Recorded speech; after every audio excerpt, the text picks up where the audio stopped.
Spider-Man, Spider-Man, does whatever a spider can.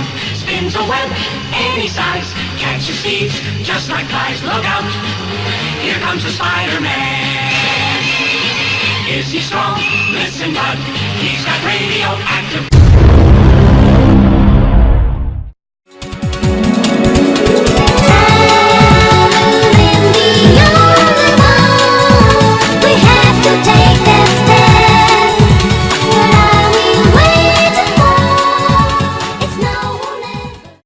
So I just want to preface this entire review by saying that when I was recording footage for this review, I had played through about half the game in one sitting, decided to go to bed, and then woke up in the morning to find out I had forgot to save my game.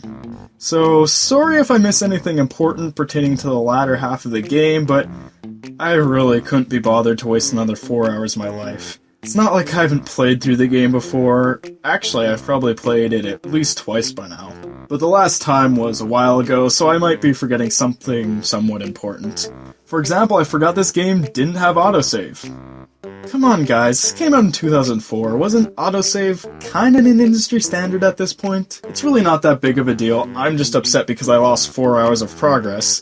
So if you're gonna play this game, just make sure to save often or you're gonna be replaying large sections of the game. Anyway, that's my little PSA into the actual review. So this game was actually kind of a big deal when it came out. I'd even call it the GoldenEye of its console generation. What GoldenEye did for console first-person shooters, Spider-Man did for superhero sandbox games, making Spider-Man 2 the precursor to games like Infamous, Prototype, and Saints Row 4. Not only were they both incredibly influential in their own respective genres, but were also both movie tie-ins that not only didn't suck, but were actually very well received. Fun fact, GoldenEye actually received a much higher Metacritic score than the film it was based on. The more you know.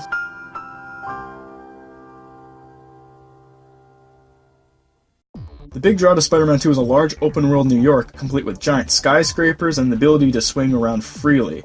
And for good reason. Swinging around feels a little awkward at first, but give it some time, buy some of the swing upgrades, and get more familiar with the controls, and you'll definitely see why everybody praises this game so much. But the fantastic mechanics wouldn't mean so much if the map wasn't as good as it was. I feel other games in this genre tend to have a very video gamey world design. It all seems a little too convenient. In Infamous, for example, there's all these grind wires all over the place, and while it's actually rather satisfying to zip along them, it also just kind of feels machined, like the developers just intended for me to do this. In contrast, Spider-Man feels like they just made a city and plopped you in. Everything's left up to you. Nothing feels like it's placed there just to be convenient. That area with the trees, actually, yeah, that area can just fuck right off. And that makes it so much more satisfying when you finally nail the movement and just rocket through New York. It gives a sense that you're actually swinging around a real city with real superpowers and not just selecting one of many predetermined routes. In short, the movement system in all its web swinging, wall crawling action is worth the price of admission alone. As for the rest of the game, oh boy. Before I go any further, let me say this. It definitely feels like they spent the majority of their time and budget crafting a really cool Spider-Man tech demo with awesome swinging mechanics and a fully realized New York, and then when they presented it to the publishers, they were asked if the game would be ready to launch alongside the movie next month. Then they proceeded to spend the next 2 weeks panicking and smashing Spider-Man plushies into their keyboards until they got something that passes as a video game. I mean, the game's not terrible. It's just very obvious where effort was and wasn't put in. Take the combat, for example. It's very rough around the edges. It just doesn't have the same flow or fluidity as the swinging mechanics. Under all the jank, I think there's actually a pretty good combat system here, with a lot of combos and special moves, but there's never a reason to use any of them. Enemies have a tendency to just block most of your attacks, so your best option most of the time is just doing the uppercut until you knock one into the air and then wailing on them a bunch. It's a chore and it gets tedious very quickly. Bosses don't fare much better, as they always seem to involve just punching them a lot or doing something arbitrary and then punching them a lot. Then there's Mysterio. I will destroy you utterly. You will bear witness to the majesty and glory of my power. Prepare to die. You have proven yourself a worthy foe, so I offer you this last chance to withdraw from the battlefield while you... He He is a joke. At least he was intentionally pathetic. Shocker, what's your excuse? It's really a shame that the combat is so unpolished because it makes up about half the game. 50% swinging and jumping and 50% repetitive combat. The tedium of the combat is made even worse when it's compiled on top of a really repetitive game structure. There are some missions that require you to do something interesting or different, but most of the time it just goes something like this. Oh no, Peter Parker is late for something in his normal, boring Peter Parker life. Okay, I'm almost there. But what's this? Something bad is happening? I guess Spider-Man will just have to deal with it and Peter Parker will have to miss his important Peter Parker thing. Pretty much boiling the game down to predictable formula of swinging and then punching, only half of which is really all that fun. And that might not even be that bad if the game at least moved along at a good pace, but the game constantly forces you to grind out these stupid micro missions before you can move on to the next main mission. So instead of being able to explore the city or move to the next mission at your own pace, it feels like you have to stop every 30 seconds to stop a mugging, break up a shootout, or fetch some little shit's balloon. Yeah, fuck off, you little twat.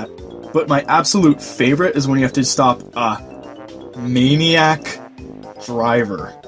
I think the police are chasing someone. A car just came through here going way too fast.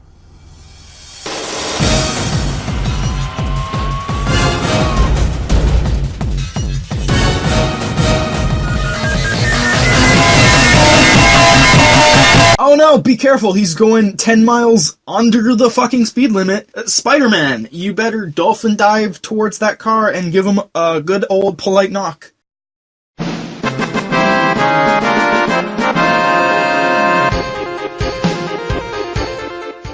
The presentation in this game is not good. It's fucking glorious. The textures are not very high quality, and all the models look like they're straight out of an N64 game. There's like 5 fucking NPCs that they just recycle over and over, and they all have faces that look like they kissed a goddamn lawnmower. And making Spider-Man run around with the pizza delivery bag on his back is the dumpiest fucking thing I've ever seen. Hey, at least they got the actors from the movie though. Look, they got Alfred Molina, Kirsten Dunst, and hey, they even got Tobey Maguire. Toby? Oh my god, Toby! What have they done? No, they turned Toby into a goddamn half-squeezed tube of toothpaste! Toby? Toby, no! No! Toby! Toby! Toby! Toby! None of the actors sound like they even give half a shit. I bet they all just got handed a script once they wrapped up shooting, and then they just recorded all their lines in the washroom and used the first take for everything. I was legitimately laughing my ass off for about the first hour and 15 minutes of this game. It's really hard to say what my favorite moment is, but let's just pick a few and put a laugh track over them. Sorry, I'm running a little late, MJ. I've gotten used to it. Oh. Really? Huh. Really? Is that all you have to say? Oh my gosh. I have to go. Of course you do. I'm really sorry, MJ. I really want to talk more. I'll call you.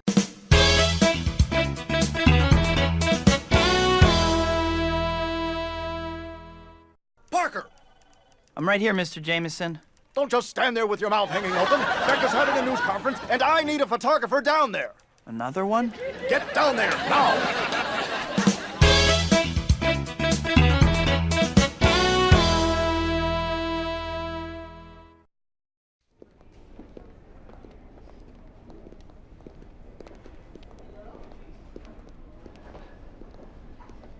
Now, about your loan, Mrs. Parker.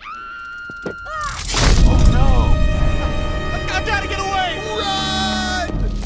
Ladies and gentlemen, I am making a withdrawal. Remain calm and silent so that we can avoid unnecessary bloodshed. Peter, where are you going? Your boy is quite the hero.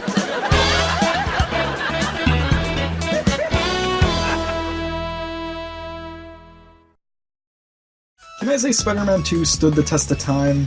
Yes and no. Certain aspects really shine through, but as a complete package it kinda falls flat on its face. Spider-Man 2 is definitely a very flawed game, but am I willing to look past that and give it the Cherry Dr. Pepper can of approval? Yeah, I think so. As a whole, Spider-Man 2 doesn't really stand the test of time. I can respect what it did for the genre, and it's also a movie tie-in that isn't complete garbage, so that's worth something. While the game does get more tedious and annoying the more you play it, there's a lot of enjoyment here for those who just want to swing around New York and make their own fun. That's my purse! Fuck you, bitch! I'm Spider-Man! My purse. Mine. Spider-Man. Spider-Man's purse. So drink up, buddy. This one's for you.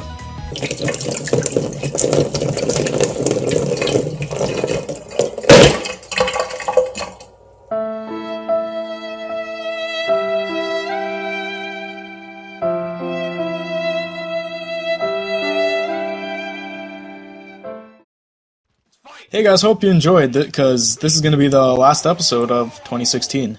I'm going to release a video soon detailing the plans for 2017, but there's going to be a lot of exciting stuff happening. Today's suggested video is from Wibbles, someone I used to go to high school with, and he's making some good stuff over on that channel. Like, I wouldn't put anything up on here if I didn't think it was absolutely worth your time, so go check that out. This is his newest upload. I laughed my ass off. It was watching that man play RC Pro-Am 2 was truly something to behold. On the bottom row you'll find every previous episode of the Solid Stakes Show, so if you haven't seen those yet, well, what the fuck are you doing with your life? Make sure to like, comment, and subscribe, and I will catch you on the flip side. He's flattened! Oh! The double kicks? To avoid the... Oh, again! Oh shit, there's blood in this game. Oh shit, grab those. Blah, blah.